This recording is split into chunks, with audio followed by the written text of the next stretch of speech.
Hello বন্ধুগণ, ঘরের তৈরি রান্নার চ্যানেল থেকে তোমাদের স্বাগতম। আজকে পৌষ সংক্রান্তি। ঘুম থেকে উঠলাম, উঠে সূর্য মামাকে পিঠা দিয়েছি, তারপর আমাদের জন্য পিঠা বানাচ্ছি। আমি পাটিসাপটা বানাচ্ছি, তোমরা দেখতে থাকো।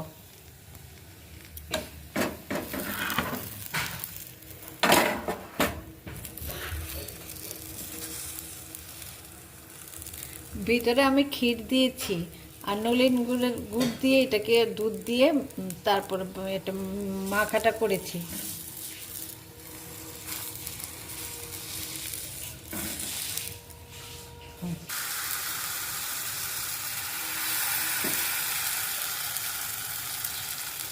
পুরটা দিয়েছি ক্ষীর দিয়ে, ক্ষীর আর নারকেল একসঙ্গে করে। এটা দেখাতে পারলাম না কারণ এটা অনেক টাইম নেই, কালকে আমি ক্ষীরটা করে রেখেছি। আজকে পৌষ সংক্রান্তির নিমন্ত্রণ, চলে আসো।